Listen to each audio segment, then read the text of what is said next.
Good morning to you, peculiar people. This is Sister Malaysia from Woman of Valor. What a blessing it is to be alive this morning. I hope you're doing well by God's grace. Uh, Good news, good news, good news. The time has finally come. Next week, we'll be having our conference on the 22nd of November. We hope to see you. I hope you're planning to come and enjoy the presence of the Lord with us.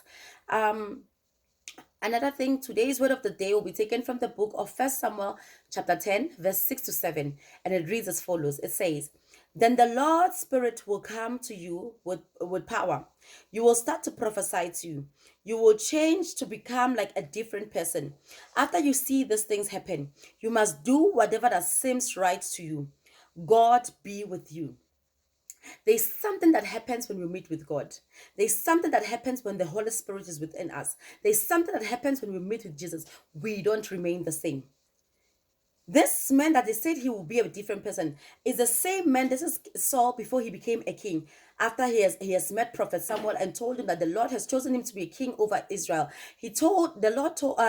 Prophet Samuel told him about things that he's going to experience along the way, things that he needs to engage in along the way to show that indeed it is the Lord that has sent him.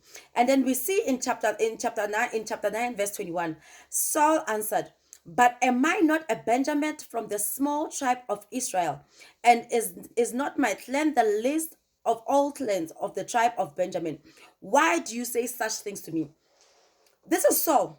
When Prophet Samuel told him that no, the Lord has chosen you to be king, he's like, why me?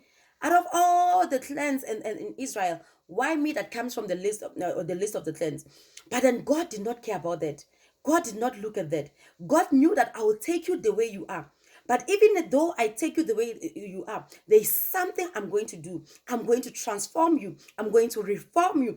I'm going to change your garment. So we see him now in verse 10, in chapter 10, in verse 6. He now says, you prophesy and you become a different person.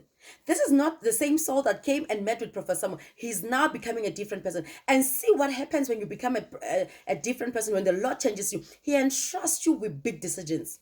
He now said, after you see these things happen, you must do whatever that seems right to you, and the Lord will be with you.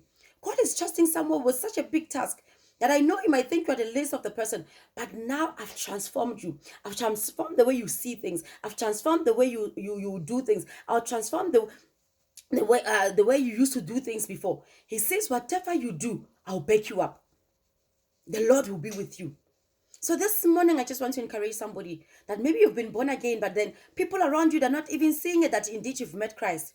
Your character has not changed. Your dressing has not changed. The way you speak has not changed. The way you do things here does not change. You are still the person of the world. I just want to encourage you and tell you that there's a God.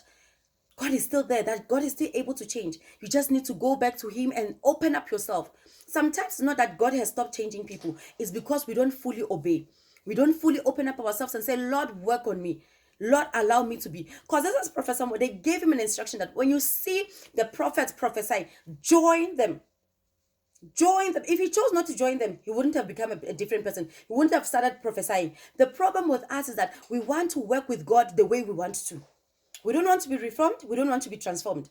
But today's word of the day is reminding us that when you come with Jesus, when you come in contact with Jesus, there must be a change. There must be a move. There must be a lifting up. So I just want to encourage all of us this morning that if we've received this Christianity, if we've received this salvation and nothing has moved, that we should go back to the drawing board. We should go back to our Maker and say, Lord, let it show in my life that I've met with you. Because I'm surely in Saul's life, when he gets back home, they will see that there was a shift. They will see that something has changed, that indeed he has met with the Lord. Thank you so much. Have a blessed day.